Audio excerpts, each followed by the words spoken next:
Hello everybody, this is Mangedeshwal. Welcome to DRIS approach family. तो दोस्तों कैसे हैं आप सब? आई होप आप सब बढ़िया होंगे। तो दोस्तों आज के इस चैप्टर की हम शुरुआत कहाँ से करेंगे? देखिए आज हम चैप्टर लेकर चल रहे हैं, 4 नंबर चैप्टर है कानूनों की समझ यानी अंडरस्टैंडिंग लॉज। तो दोस्तों लॉ क्या होता है, कानून क्या होता है? आपने बहुत बार इसे सुना होगा ना कि मोटरसाइकिल है तो मोटरसाइकिल पर दो ही जने यहाँ पर सवार हो सकते हैं, एंड कोई भी वाहन है तो उसके अंदर एक लिमिट के अंदर ड्राइव कर सकते हैं कोई भी पर्सन होंगे, या फिर अपने को सीट बेल्ट पहनकर गाड़ी चलानी चाहिए, या फिर ऐसे भी हो सकता है कि शादी की कम उम्र के अंदर अगर शादी कर दी जाती है तो उस पर मुकदमा चलाया जाता है। स्कूल के अपने नियम होते हैं, हर एक नियम, जैसे कि मान लो कि अगर 14 वर्ष से कम उम्र के बच्चों से काम करवाया जाता है तो उसके ऊपर मुकदमा चलाया जा सकता है। बहुत सारे आपने कानून सुने होंगे, डेली वाइज कानून सुने होंगे। संपत्ति के अधिकार को लेकर कानून होते हैं, कहीं पर लड़ाई दंगा हो जाता है तो वहां पर कानून क्या होते हैं, आपको किन किन कानूनों के अंदर रहना चाहिए। तो आज हम सारी की सारी कानूनों के बारे में जानने वाले हैं। ये पूरा का पूरा चैप्टर किस पर है? कानून के ऊपर है। ठीक है, कानून के बारे में अपना सब कुछ जानेंगे। तो दोस्तों कानून होता क्या है? पहली बात तो कि कानून होते हैं नियम। ठीक है, आपको सबसे पहले मैं बताता हूं कि कानून क्या होता है। कानून से मीन्स क्या निकलता है? कानून, व्हाट इज द लॉ? तो लॉ का मतलब है नियम, डिसिप्लिन, यानी कि उन नियमों के अंदर चलना। कानून वही होते हैं, ठीक है, यानी कि नियमों के अंदर चलना ही कानून होता है। और कानून क्या होता है? नियमों के अंदर चलना ही कानून है। तो दोस्तों ये देखिए, ये तो चर्चा खैर बाद में करेंगे। तो अपना इंट्रोडक्शन पार्ट है, तो इंट्रोडक्शन पार्ट के अंदर अपने यहाँ पर देखते हैं कि इस अध्याय में हम क्या पढ़ेंगे। अपने को पहले ये पता होना चाहिए ना कि इस अध्याय में क्या होने वाला है, क्या पढ़ेंगे इस अध्याय के अंदर। तो यहाँ पर देखिए, इस अध्याय में हम जानेंगे कि शादी की उम्र। क्या आपको पता है कि मैरिज की क्या उम्र होती है, लड़के की क्या उम्र होती है और लड़की की क्या उम्र होती है यहाँ पर। फिर मताधिकार की उम्र, मताधिकार की क्या उम्र होती है। तो ये क्या है, ये इसलिए बताना चाहता है कि आपको एक सीमित एज रखी गई है कि इनके वो अंदर ही यहाँ पर शादी होनी चाहिए, इनसे कम उम्र में शादी होती है तो मुकदमा दायर हो जाएगा। फिर संपत्ति खरीदने बेचने के कानून, यहाँ पर भी कानून दिखाए जा रहे हैं कि संपत्ति के खरीदने बेचने पर भी यहाँ पर कानून होते हैं। कैसे बेचा जाएगा, बेटा की होगी या बेटी की होगी या माँ की होगी संपत्ति, किसके आधार पर होगी, किसके यहाँ पर हस्ताक्षर होंगे, सिग्नेचर होंगे। फिर आगे कानून कौन कौन से होते हैं, वे कैसे बनाते हैं कानून। पहली बात तो कानून होते कौन कौन से हैं, ठीक है। फिर कानून को बनाता कौन है, कोई बनाता भी होगा ना भाई कानून को, तो उसके बारे में भी जानेंगे कहाँ पर बनते हैं। फिर अलोकप्रिय या विवादास्पद होने पर कानून को कैसे बदला जाता है। अब मान लो कि कोई ऐसा कानून बन गया, ऐसा कानून बना दिया जो लोगों को पसंद नहीं है या अच्छा नहीं लगा, लोगों के बीच में टकराहट हो गई, लोग दंगे फैलाने लगे, तो ऐसे कानून को कैसे बदला जाए, क्या प्रोसेस रहेगा कानून बनाने का और कानून को बदलने का। ये सारा का सारा अपने जानेंगे इस चैप्टर के अंदर। इस चैप्टर में यहाँ पर अपने जानेंगे कि कानून के बारे में ए से जेड तक अपनी सारी जानकारी जान लेंगे। ओके दोस्तों, तो अपने सीक्वेंस वाइज अपने चल रहे हैं। जैसे पहले अपने पार्लियामेंट से फिर आगे गवर्नमेंट के बारे में पढ़ा, गवर्नमेंट कैसी होती है, क्या होती है, राज्य सरकार की कैसी होती है, केंद्र सरकार की कैसी होती है। अब कानून पर आ गए तो अब कानून को भी बहुत अच्छे से यहाँ पर स्टडी करेंगे। जब कानून को कर लेंगे तो फिर आगे यहाँ पर जुडिशरी पर चलेंगे। ओके दोस्तों, तो ये अपना इंट्रोडक्शन पार्ट हुआ। अब चलते हैं अपने आगे नेक्स्ट पार्ट पर, एंड आप इसका स्क्रीनशॉट ले सकते हैं।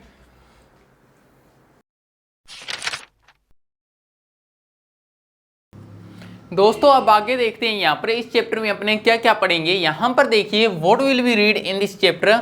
सबसे पहले अपने यहाँ पर इंट्रोडक्शन बहुत ही अच्छी तरह से पढ़ चुके हैं कि इस चैप्टर में अपने क्या पढ़ने वाले हैं। उसके बाद में फिर सेकंड नंबर, क्या कानून सब पर लागू होते हैं। तो एक ऐसा भी यहाँ पर क्वेश्चन आ सकता है ना कि कहीं पर राष्ट्रपति का बेटा हो, प्रेसिडेंट का हो, या फिर प्राइम मिनिस्टर का हो, या फिर जुडिशरी का कहीं पर बेटा हो, या न्यायाधीश का कोई बेटा हो, तो क्या उनके ऊपर भी कानून समान तरह से लागू होंगे। अगर वो कोई अपराध करेंगे तो उनको भी उतना ही दंड मिलेगा जितना कि एक सामान्य नागरिक को मिलता है। तो ये यहाँ पर अपने जानेंगे। फिर रोल्ट एक्ट क्या होता है, रोल्ट एक्ट, तो इसके बारे में अपने यहाँ पर जानेंगे। नए कानून किस तरह बनते हैं, किस तरह नए कानून बनते हैं, किस तरह उसको लागू किया जाता है, इसकी तरह से अच्छी तरह से जानेंगे। फिर लोकप्रिय और विवादास्पद कानून क्या होता है, लोकप्रिय और विवादास्पद कानून, तो इसके बारे में भी अच्छे से अपने जानेंगे यहाँ पर। तो ये हो गया अपने एक यहाँ पर व्यू हो गया, जिसके अंदर चैप्टर के अंदर देख सकते हैं कि ये पॉइंट अपने कवर करते हुए इस चैप्टर को पूरा करेंगे। एंड अब आगे चलते हैं अपने नेक्स्ट पॉइंट पर।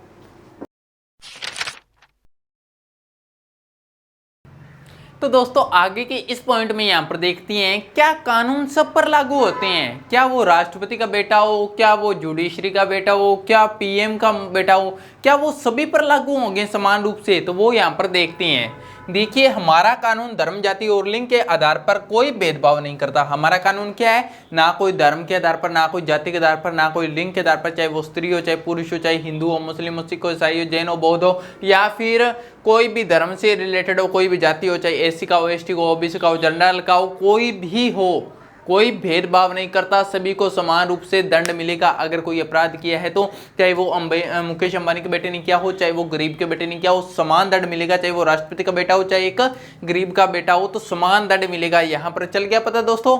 फिर आगे सजा की एक निश्चित प्रक्रिया होती है जिसमें व्यक्ति का अपराध घोषित किया जाता है। सजा ऐसी नहीं दी जाती, भले ही सबको पता हो कि हाँ सजा उसने की है, तो पुलिस क्या करती है, उस व्यक्ति को पकड़ लेती है। लेकिन पुलिस यहाँ पर दंड नहीं दे सकती। पुलिस का काम होता है सिर्फ पकड़ लेना। पुलिस का काम इतना है कि पुलिस पकड़ लेगी, भले ही उसने अपराध किया है चाहे नहीं किया है। फिर उसको जुडिशरी के अंदर ले जाया जाता है, न्यायपालिका में ले जाया जाता है। न्यायपालिका के अंदर उसको फिर से मुकदमा चलाया जाता है और पूरा हक उसको भी दिया जाता है। जो अपराधी होता है पूरा हक उसको भी होता है कि वो अपने अपराध को निरपराध घोषित करे। तो निरपराध अगर घोषित कर लेता है तो उसको यहाँ पर सजा से छूट मिल जाती है। अगर नहीं कर पाता, अगर उसके खिलाफ सबूत होते हैं तो उसको सजा दी जाती है। तो इसका मतलब क्या है, दोनों पक्ष से यानी कि हमारी जुडिशरी है दोनों को सहायता देती है। जो अपराध किया है उसने भी, उसको भी यहाँ पर एक पक्ष मिलता है, उसको भी अपने जो अपराध है उसको साबित करने का। अगर नहीं कर पाता तो उसको सजा मिलती है। ठीक है दोस्तों, तो एक निश्चित प्रक्रिया होती है। इससे नहीं होता कि यहाँ पर अपराध किया और जाकर उसको यहाँ पर जेल में डाल देंगे, तो उसकी भी एक निश्चित प्रक्रिया होती है।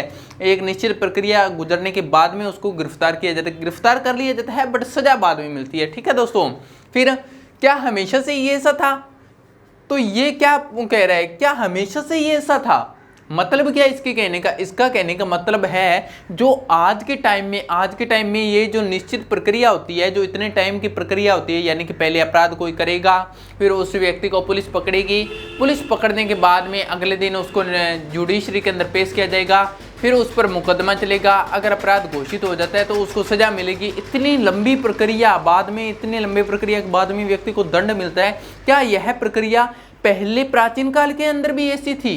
तो ये हम यहाँ से जानते हैं दोस्तों। क्या ये अब जो ऐसी प्रक्रिया है क्या ये पहले भी ऐसी थी यहाँ पर? तो यहाँ पर देखिए, प्राचीन भारत में असंख्य कानून थे, यानी कि प्राचीन जो भारत था उसमें क्या थे, बहुत सारे कानून थे। अंग्रेजों ने बहुत सारे कानून बना दिए थे। जाति के आधार पर एक ही अपराध के लिए अलग अलग व्यक्ति को अलग अलग सजा दी जाती थी। मान लो कि किसी ने अपराध किया, किसी ने हत्या कर दी।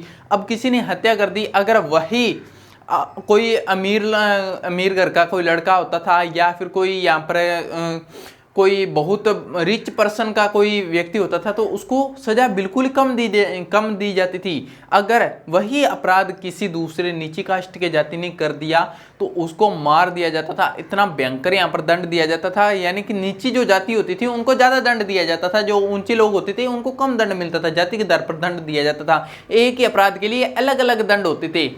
ठीक है, फिर आगे देखिए, यहाँ पर आगे निचली मानी जाने वाली जाति को अधिक सजा दी जाती थी। ये आपको पता चल गया कि जो नीची जाति होती थी, नीची जाति ये इसे कहती हैं दोस्तों। ठीक है, नीची जाति जैसे किसको माना जाता था, जैसे एससी एसटी हो गई, जो ट्राइबल्स हो गए, या फिर जो ऐसे भी कहती हैं भी कुछ ऐसे काम होते हैं जो नीचे माने जाते हैं, जैसे कि साफ सफाई करना, बर्तन मांजना, कपड़े धोना, तो इन बाल काटना, तो इन कामों को नीचा माना जाता है। तो इनको यहाँ पर सजा ज़्यादा दी जाती थी, ऐसे माना जाता है दोस्तों। ठीक है, फिर बहुत सारे लोग मानते थे कि कानून की व्यवस्था अंग्रेजों ने की है। एक यहाँ पर ये क्वेश्चन भी एक उठता है, लोग कहते हैं कि कानून की व्यवस्था यहाँ पर हमारे देश में अब भी ये ऐसी बात कहती है, लोग बहुत सारे कहते हैं कि हमारे देश के अंदर कानून व्यवस्था कौन लेकर आए थे, अंग्रेज लेकर आए थे। अगर अंग्रेज ना होते तो कानून व्यवस्था आती नहीं। तो ऐसे आपने भी सुना होगा कि अंग्रेजों ने हमारा, जरूरी थोड़ी है कि यहाँ पर नुकसान किया, अंग्रेजों ने हमारा भला भी तो बहुत किया।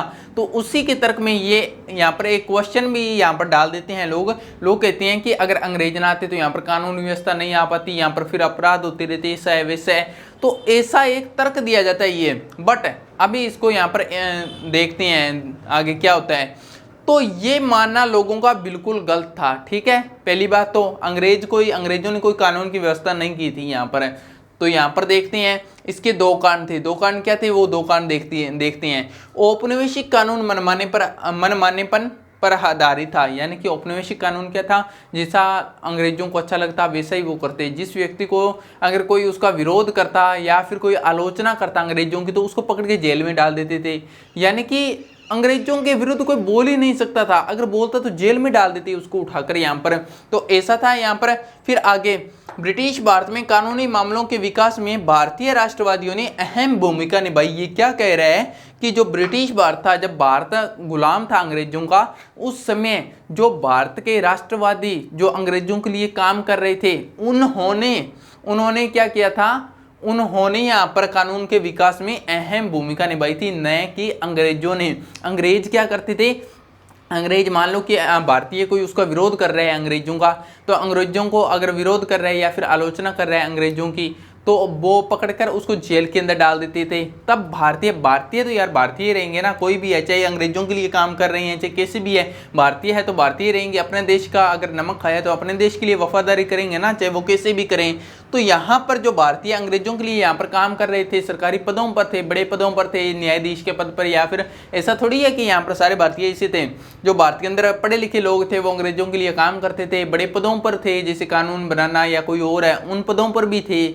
तो उन्होंने क्या किया, उन भारतीयों ने क्या किया, उन भारतीयों ने यहाँ पर कानून यहाँ पर चेंज करने शुरू कर दिए। जैसे कि जो ये कानून नहीं बनाते थे ब्रिटिश लोग तो खुद एक ऐसी व्यवस्था करना चाहते थे, ऐसी व्यवस्था कर देते थे कि हमें सारा सुख मिले, अगर हमारी कोई आलोचना करेगा तो हम उसको मार देंगे, ऐसा था। बट जो भारतीय थे, भारतीयों ने न्याय का एक रास्ता अपनाया। न्याय का रास्ता अपनाने के बाद में उन्होंने क्या किया, यहाँ पर उन्होंने उन कानूनों को थोड़ा चेंज करना शुरू कर दिया। चेंज करते वो इस रास्ते मुकाम पर आ गए कि सभी को यहाँ पर न्याय मिले, बरोबर, इक्वल। तो उन्होंने इस तरह से कानूनों का निर्माण करना शुरू कर दिया, यानी कि एक सही कानून बनाना शुरू कर दिया। अब मान लो कि कानून पद पर है, यहाँ पर कोई कानून के पद पर है, कोई जुडिशरी पर है, जो जुडिशरी पद पर होगा वो सही से यहाँ पर निर्णय लेगा, अपना सही निर्णय सुनाएगा, तो अपने आप कानून बनने लग जाएंगे। जो कानून पद पर होगा तो वो कानून अच्छी तरह से वर्क करना शुरू कर देगा, तो अपने आप कानून बनने लग जाएंगे।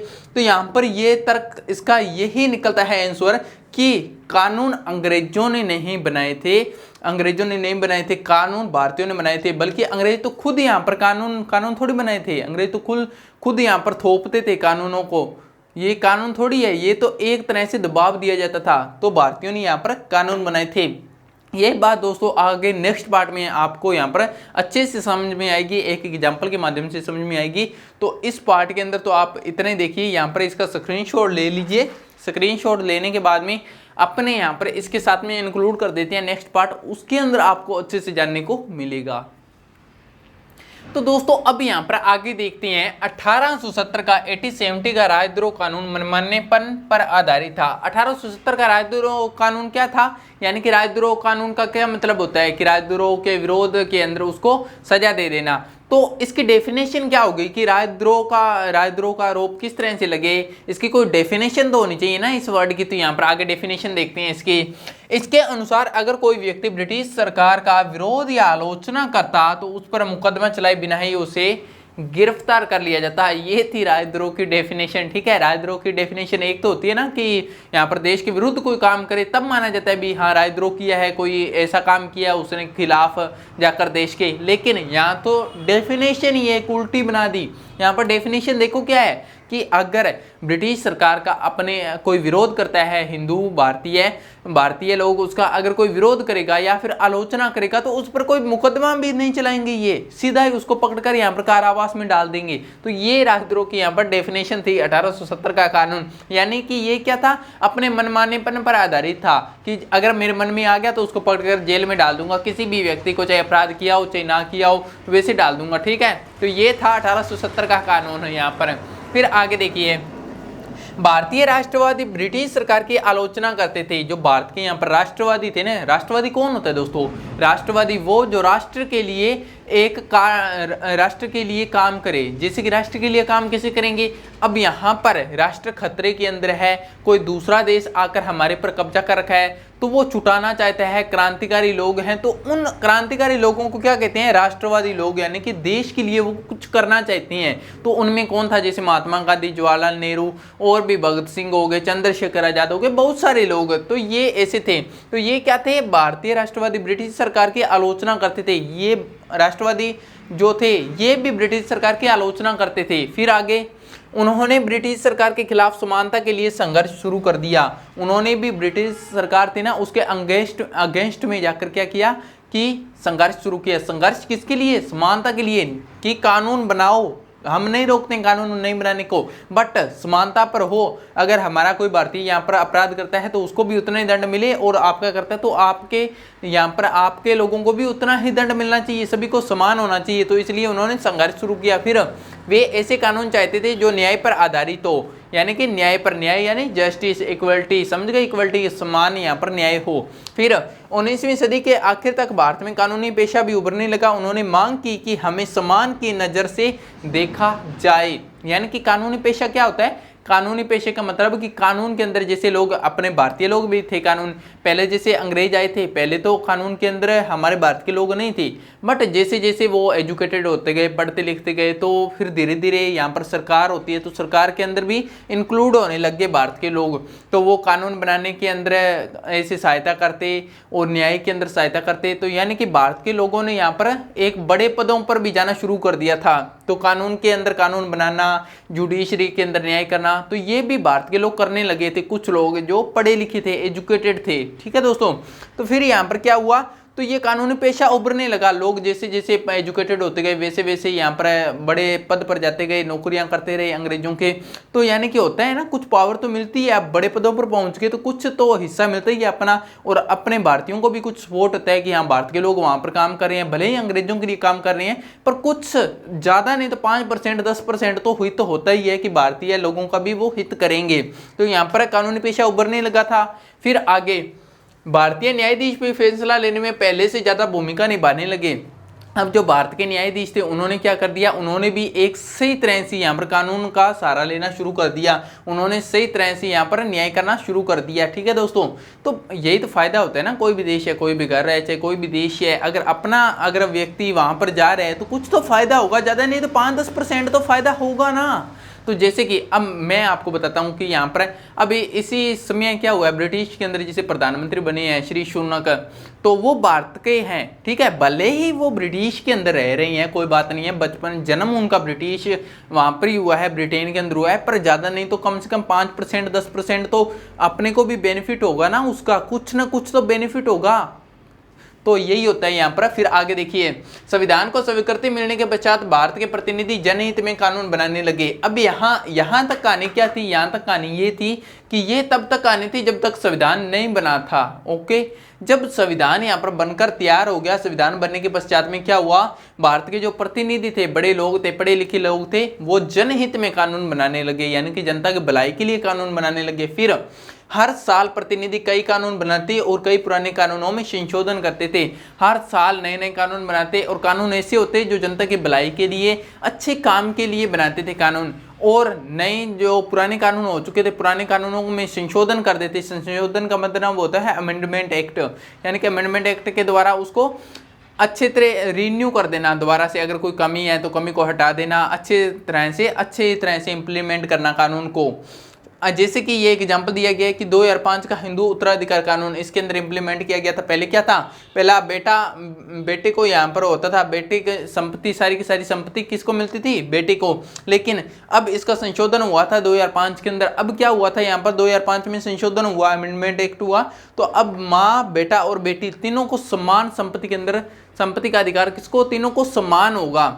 यानी कि अगर किसी यहाँ पर बाप की एक संपत्ति है, फादर की संपत्ति है, तो वो तीनों के अंदर जाएगी, जैसे माँ को भी, बेटा को भी और बेटी को भी, तीनों हकदार होंगे। पहले क्या होता था, पहला अकेला बेटा होता था, तो अब ये इसकी ज़रूरत क्यों पड़ी दोस्तों? इसकी ज़रूरत इसलिए पड़ी कि बेटा होता था, बेटा अपने माँ और बाप से पहले अपनी संपत्ति थी, तो संपत्ति के कागज मान लो कि बाप ने उसके नाम करवा दी, बेटे के यहाँ पर संपत्ति नाम करवा दी, पर बेटा क्या, बेटा यहाँ पर खराब निकल गया और बेटे ने माँ बाप को घर से बाहर निकाल दिया।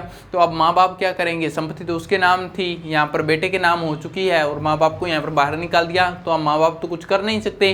तो ऐसे मुद्दे बहुत ज़्यादा उभरने लगे थे। तब यहाँ पर क्या हुआ, या फिर ऐसा भी हो सकता है कि बाप की यहाँ पर डेथ हो जाए और बाप ने सारी की सारी संपत्ति बेटे के नाम करवा दी, अब माँ को बाहर निकाल दिया, माँ बाहर धक्के खाते फिर रही है और बेटी के ससुराल वाले भी ऐसे अच्छे नहीं हैं, तो दोनों माँ और बेटी यहाँ पर धक्के खाते हुए फिर रही हैं बाहर, तो उनको संभालने वाला कोई है नहीं। तो इसकी बहुत ज़्यादा ऐसी डिमांड बढ़ने लगी थी कि ऐसा कानून बनाया जाए कि यहाँ पर तीनों को अधिकार मिले।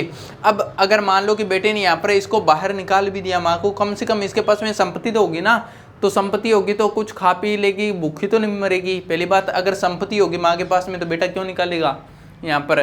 तो ये एक प्रोपेगेंडा ऐसा फैलने लगा था इंडिया के अंदर ऐसा, तो ये इसकी नौबत हुई, तो यहाँ पर ऐसा संशोधन किया गया इस कानून के अंदर और एक समान हक दिया गया तीनों को।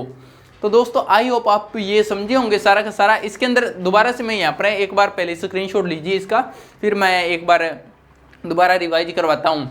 ये सारा का सारा क्या था, हमने इसको शुरू कहाँ से किया था? हमने इसका शुरुआत की थी, क्या कानून सभी पर एक समान लागू होते हैं, यहाँ से शुरू किया था। ठीक है, हमने शुरू के अंदर क्या देखा था? हमने शुरू के अंदर देखा था कि भारत का संविधान लिंग जाति धर्म के आधार पर कोई भेदभाव नहीं करता, इन सभी के आधार पर कोई भेदभाव नहीं करता, यानी कि अगर कोई व्यक्ति अगर अपराध करता है तो सभी को समान दंड मिलेगा। फिर आगे ये क्वेश्चन पूछ लिया कि क्या ये सारा सिस्टम जो सिस्टम चला आ रहा है, जस्टिस का सिस्टम, क्या ये पहले भी ऐसा था, यानी कि पहले भी ऐसे न्याय होता? तो हमने यहाँ पर हिस्ट्री के अंदर जाकर हिस्ट्री पढ़नी शुरू की कि पहले क्या होता था, पहले क्या नहीं होता था। तो पहले क्या होता था, ब्रिटिश लोग थे, जो ब्रिटिश लोग अत्याचार करते थे भारतीय पर और मनमानेपन कानून को अपनाते थे, यानी कि उनको जैसा मन होगा वैसे ही पकड़कर वो कारावास में डाल देंगे और उनके ऊपर यहाँ पर सजा देंगे उसको। तो ऐसा सिस्टम होता था। धीरे धीरे क्या होने लगा, धीरे धीरे भारत के लोग कानून का रूप धारण करने लगे, यानी कानून के अंदर जाने लगे, कानून बनाने लगे, भारत के लोग एजुकेटेड होने लगे। फिर एजुकेटेड होते होते क्या हुआ, भारत के लोगों ने भी कुछ सहारा दिया और कुछ राष्ट्रवादी थे, राष्ट्रवादियों ने मिलकर क्या किया कि संघर्ष किया समानता के लिए। और जो लोग कानून के अंदर थे, कानून बनाने वाले थे भारत के लोग, उन्होंने इस तरह से सहायता की कि उन्होंने वो कानून भारत के हित के अंदर बनाने लगे, लोगों के हित में कानून बनाने लगे। इस तरह से दोनों के संयोग से क्या हुआ, धीरे धीरे यहाँ पर कानून चेंज होने लगे। 19वीं सदी आ गई और यहाँ पर कानून चेंज होते होते क्या हुआ, यहाँ पर अच्छे भारत के हित में यहाँ पर कानून बनने लगे। बाद में भारत देश आज़ाद हुआ और संविधान अपना बन गया। संविधान अपना बनने के पश्चात में क्या हुआ, यहाँ पर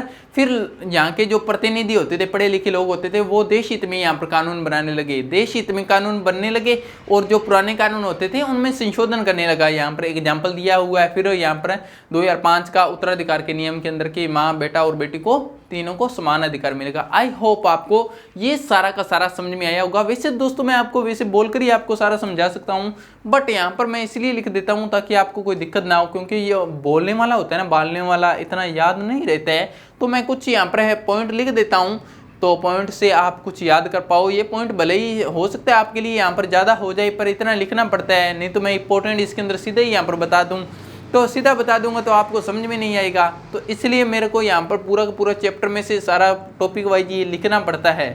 ठीक है दोस्तों, तो आई होप ये आपको ये सारा समझ में आया होगा। एंड अब चलते हैं अपने नेक्स्ट पार्ट के अंदर। Bye bye, take care.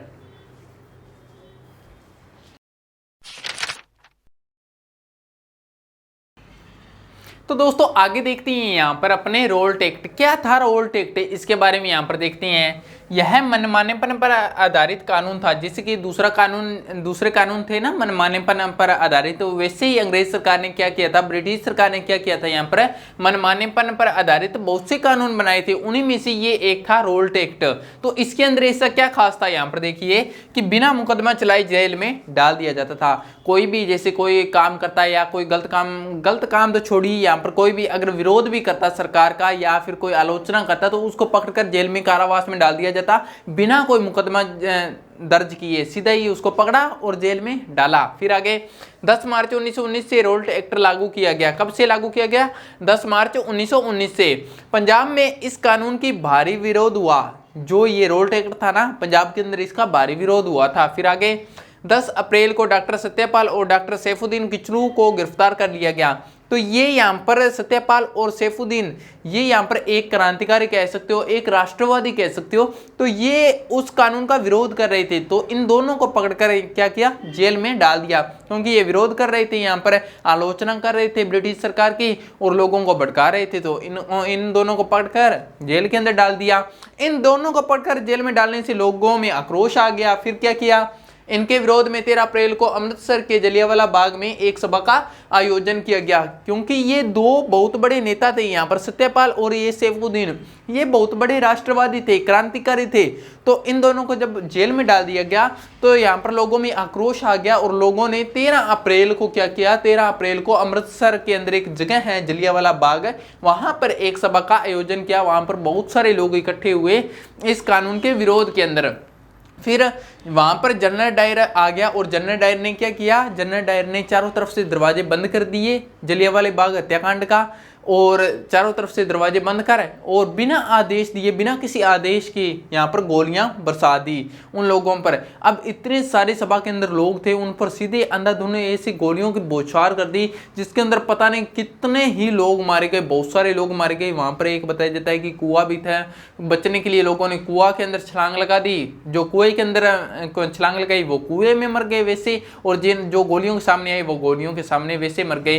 तो इस तरह से बहुत सारे यहाँ पर लोगों के मार दिया गया था ये। फिर ये घटनाक्रम, इसको जलियांवाला बाग हत्याकांड के नाम से भी इसको जाना जाता है। तो ये था भाई रोल्ट एक्ट। रोल्ट एक्ट मनमानेपन पर आधारित एक कानून, इसके कारण ये जलियांवाला बाग हत्याकांड हुआ था।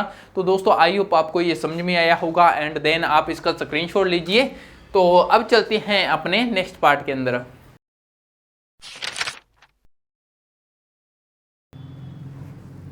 तो दोस्तों यहाँ पर अब आगे देखते हैं कि नए कानून किस तरह बनते हैं। तो दोस्तों नए कानून किस तरह से बनते हैं वो अपने इस पार्ट के अंदर डिस्कस करते हैं। देखिए पहले कानून ऐसे तुरंत सरकार को कैसे पता चलता है कि यहाँ पर कानून की जरूरत पड़ी है? सरकार को तो नहीं पता होगा। तो कानून अगर कोई भी बनता है, कोई भी नया कानून बनता है, तो वो लोगों की डिमांड के अनुसार बनता है। जैसे कि लोगों के सामने कोई समस्याएं आने लग जाए या लोग तंग होने लग जाए किसी चीज़ से, तो लोगों के अंदर जो समस्याएं आएगी फिर उससे बाद में यहाँ पर आंदोलन होने लगेंगे, लड़ाइयाँ होने लगेगी, तब सरकार को ऐसा फील होगा भी हाँ अब एक कानून की जरूरत है, तब वो कानून बनेगा।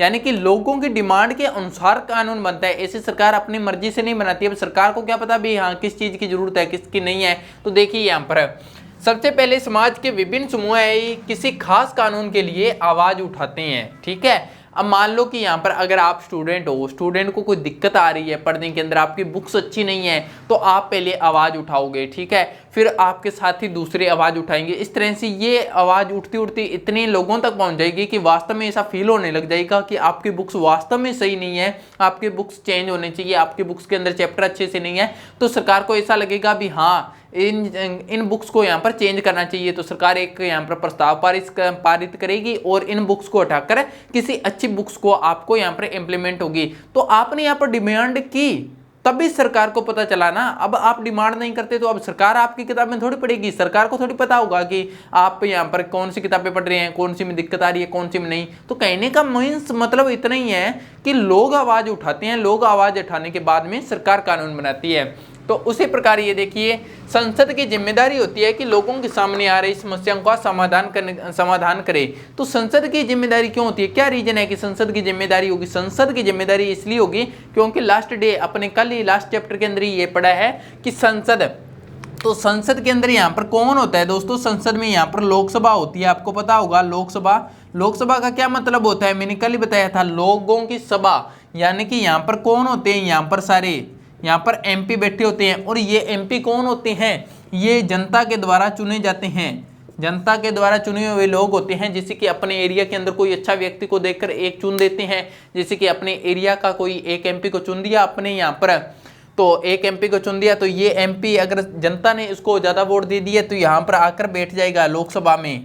तो ये इनका प्रतिनिधि होते हैं, जनता के प्रतिनिधि होते हैं। अब जनता के सामने कोई यहाँ पर समस्या ही आ रही है तो ये प्रतिनिधि तो इनका ही है ना यहाँ पर, तो ये सरकार से दरख्वास्त करेगा कि यहाँ पर इसका कानून बनाया जाए। तो वैसे ही भारत के हर क्षेत्र से यहाँ पर MP यहाँ पर बैठे होते हैं लोकसभा के अंदर, तो ये क्या करते हैं, तो ये फिर कानून सरकार को कहते हैं कि यहाँ पर कानून बनाने की जरूरत है। यानी कि फिर आगे ये अपने से बड़े जो पद के अधिकारी होंगे उनसे कहेंगे कि यहाँ पर अब कानून बनाने की जरूरत है, यहाँ पर महिलाओं के साथ अत्याचार हो रहा है, बच्चों को अच्छी शिक्षा नहीं मिल पा रही है, अच्छी सड़कें नहीं है, तो ये कानून यहाँ पर बनाएंगे। फिर अब देखिए यहाँ पर जैसे फॉर एग्जाम्पल यहाँ पर दिया है घरेलू हिंसा का कानून। घरेलू हिंसा का कानून क्या होता था, पहले यहाँ पर महिलाओं को घर के अंदर पीटा जाता था। घर के अंदर जैसे जरूरी नहीं है कि दूसरी की महिला, खुद की महिला है, चाहे वाइफ ही हो चाहे खुद की, तो खुद की वाइफ को जैसे कमरे के अंदर पिटा जाता था। एक कमरे के अंदर हस्बैंड और वाइफ रहती है तो दोनों में वाइफ को पीटा जाता था। लेकिन फिर ये कानून बनाया गया। तो ये कानून क्यों बना, कानून इसलिए बना ना कि एक महिला तो नहीं, एक महिला नहीं, इसका मतलब भारत के अंदर बहुत सारी महिलाओं के साथ में ऐसा हो रहा था, तो महिलाओं ने आवाज उठाई तो ये कानून बना। अब अपने ये समझना है कि कानून बनता कैसे है। तो देखिए दोस्तों, कानून कैसे बनता है, यहाँ पर कानून अपने यहाँ पर समझाते हैं कि कानून कैसे बनेगा। तो आपको पता है कि कानून बनाता कौन है, संसद बनाती है, ठीक है। जैसे कि ये संसद है, संसद को क्या कहते हैं, पार्लियामेंट कहते हैं। लिख लेना, कोई बात नहीं, कोई दिक्कत की बात नहीं है। तो ये बहुत जरूरी है कानून बनाना। कानून इसके अंदर देखिए दोस्तों, यहाँ पर 3 चीजें होती है पार्लियामेंट, संसद के अंदर। लोकसभा होती है, राज्यसभा होती है, एंड देन एक होता है राष्ट्रपति। तो 3 चीजों से मिलकर बनती है यहाँ पर संसद, ठीक है। अब जैसे ये संसद है, संसद के अंदर 3 चीजें, लोकसभा, राज्यसभा और राष्ट्रपति, 3 चीजें होती है, ठीक है। तो अब कानून बनाने के लिए क्या करेंगे, यहाँ पर लोग आवाज उठाएंगे, लोग कहेंगे कि यहाँ पर कानून, लोगों के अंदर समस्या आनी शुरू हो जाएगी। फिर यहाँ के जो MP बैठे होंगे ये क्या करेंगे, ये उन लोगों से यहाँ पर जाकर ऐसे विचार विमर्श करेंगे अपने एरिया के अंदर भी, हाँ वास्तव के अंदर ऐसा है या ऐसा नहीं है, कैसे है। तो अगर इनको लगेगा भी हाँ कानून बनाने की जरूरत है, तो ये क्या करेंगे, ये प्रस्ताव लाएंगे। जो MP होते हैं ना, MP यहाँ पर लोकसभा में बैठे होते हैं, तो ये यहाँ पर प्रस्ताव पेश करेंगे। क्या पेश करेंगे, प्रस्ताव। तो यहाँ पर ये लोकसभा के अंदर, लोकसभा को मैं LS से लिख देता हूँ, LS का मतलब लोकसभा, ठीक है। तो लोकसभा के अंदर ये क्या प्रस्ताव पास करेंगे, प्रस्ताव लाएंगे ये भी यहाँ पर कानून बनाने का। तो ये लोकसभा के अंदर आ गया। लोकसभा के अंदर कितने लोग बैठे होते हैं, 543, ठीक है। 543 लोग होते हैं। 543 तो जैसे MP हो गए तो 2, यानी कि टोटल कितने होते हैं, 545 होते हैं, 545 सदस्य होते हैं यहाँ पर।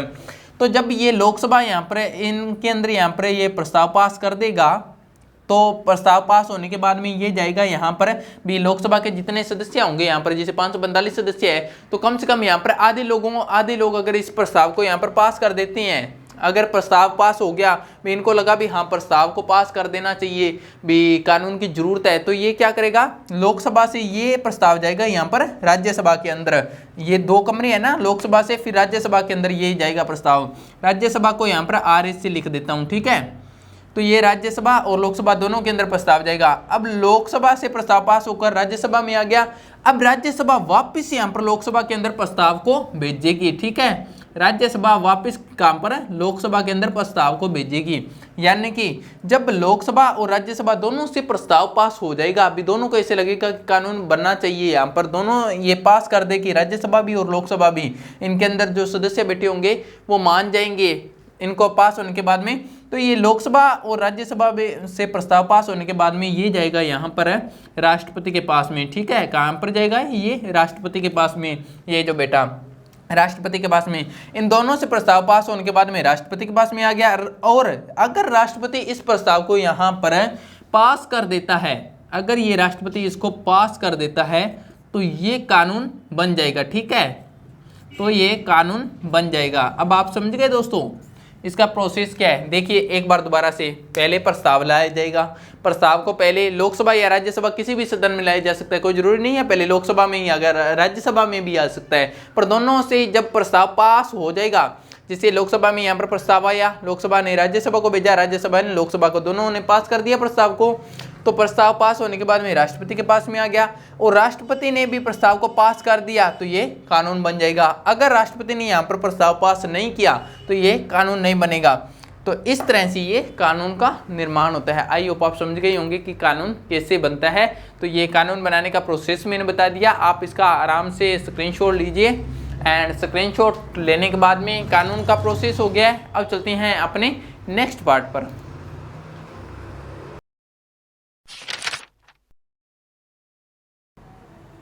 तो दोस्तों आगे नेक्स्ट पॉइंट में यहाँ पर देखते हैं अलोकप्रिय या विवादास्पद कानून। क्या होता है अलोकप्रिय या विवादास्पद कानून? इमेजिन करिए कि कई बार ऐसे कानून बन जाते हैं जो लोगों को पसंद नहीं होते, यानी कि लोगों की आवश्यकता के अनुरूप नहीं होते। जिससे फॉर एग्जांपल किसान आंदोलन बना था, किसान आंदोलन यहाँ पर सरकार ने तो अच्छे के लिए बनाया था लोगों के, बट किसानों को अच्छा नहीं लगा। तो किसानों के अच्छा नहीं लगा तो लोगों ने आंदोलन किया, लोग जाकर दिल्ली के अंदर सरकार के चारों तरफ घेर लिया, वहाँ पर बैठ गए। तो यानी कि सीधा सा मतलब है कि उनको वो कानून अच्छा नहीं लगा। तो अच्छा नहीं लगा लोगों को, सभी लोगों को अच्छा नहीं लगा, तो वहाँ पर कानूनों के अंदर संशोधन करना पड़ा सरकार को। तो वही पॉइंट अपने यहाँ पर जानेंगे कि कई बार संसद अलोकप्रिय कानून भी पारित कर देती है। सरकार तो अच्छा देकर जनहित के अंदर कानून बनाती है, पर कई बार लोगों को यहाँ पर पसंद नहीं आता है। तो ऐसी स्थिति में लोग उनकी आलोचनाएं कर सकते हैं। जैसे फॉर एग्जांपल किसान आंदोलन में लोगों ने आलोचना की थी सरकार की, तो वैसे स्वतंत्र है, लोग आलोचना भी कर सकते हैं। फिर वो आलोचना चाहे अखबारों में लिखकर करे या टीवी पर रिपोर्ट भेजकर करे या कैसे भी करे, बोलकर करे, चाहे सोशल मीडिया का यूज करे, तो वो कैसे भी कर सकती हैं। जैसे एक एग्जांपल लीजिए कि सड़कों के आसपास दुकानें लगाने पर रोक लगा दी जाए। मान लो कि नगरपालिका के आसपास में जो दुकानें होती है, सड़कों के आसपास में जो दुकानें लगती हैं, यहाँ पर नीचे बैठे रहते हैं लोग या रेडियो में दुकानें होती हैं उनकी, अगर उस पर रोक लगा दें तो यहाँ पर हमेशा दो पक्ष निकलेंगे। कुछ लोग ऐसे होंगे कि सड़कों को यहाँ पर खुला छोड़ देना चाहिए, सड़कों के आसपास में कोई दुकान नहीं होनी चाहिए ताकि कोई एक्सीडेंट वगैरह ना हो, ठीक है। तो कुछ लोगों का मत ये होगा, पर हाँ ये भी मत सही है, बट एक मत तो नहीं देखा जा सकता ना, दूसरा मत भी देखना चाहिए कि ये जो लोग यहाँ पर दुकानें लगा रही हैं, तो इन दुकानों लगाने के कारण ये सामान सस्ता बेचते हैं, तो पता नहीं कितने घर इनकी दुकानों की वजह से चलते होंगे भी, ये सस्ता सामान बेचते हैं। और कई लोग ऐसे होंगे जो सस्ता सामान खरीदने में ही यहाँ पर सस्ता सामान ही खरीद पाते हैं। कुछ लोग ऐसे भी होंगे, जरूरी थोड़ी है कि सारे महंगे सामान खरीदेंगे, तो कुछ लोग इनके ऊपर भी डिपेंड होते हैं इसी लोगों पर। तो वो उन लोगों की आवश्यकताओं को क्या होगा, फिर जो लोग यहाँ पर दुकानें लगा रहे हैं ये बेरोजगार हो जाएंगे, ये तो होंगे होंगे जो यहाँ पर इनसे सामान खरीद रहे हैं, तो उनका क्या होगा। तो यानी कि एक पक्ष ना देखा जाए, दोनों पक्ष देखा जाए, दोनों पक्ष को देखना सरकार का यहाँ पर महत्वपूर्ण काम है। तो फिर आगे ऐसी स्थिति में लोग संसद का रास्ता चुन सकते हैं। अगर किसी यहाँ पर समूह को लगता है भी हमारे साथ में अन्याय हुआ है, तो वो पक्ष जाकर सरकार का यहाँ पर संसद का रास्ता चुन सकता है। तो संसद के पास में जाने पर अगर संसद को ऐसा लगता है कि कानून गलत है, तो वह उसमें संशोधन कर सकती है। That's all. ओके दोस्तों, तो यही है लोकप्रिय या विवादास्पद कानून। अगर कोई यहाँ पर लगता है भी कानून गलत है, तो यहाँ पर आंदोलन करो, सब कुछ करो। और कोई पक्ष को ऐसा लगता है तो पक्ष जाकर यहाँ पर संसद का दरवाजा खटखटा सकती है, और संसद को अगर लगेगा भी कानून वास्तव में गलत है तो संशोधन हो सकता है। ओके, तो आप इसका स्क्रीनशॉट लीजिए दोस्तों इसका पहले। तो इसका स्क्रीनशॉट लेने के बाद में यहाँ पर दोस्तों ये आपका चैप्टर कंप्लीट हुआ। बहुत बहुत बधाई हो एंड वेरी वेरी कॉन्ग्रेचुलेशन। सो आपके चैप्टर कंप्लीट हो चुका है एंड अब चलेंगे नेक्स्ट चैप्टर पर।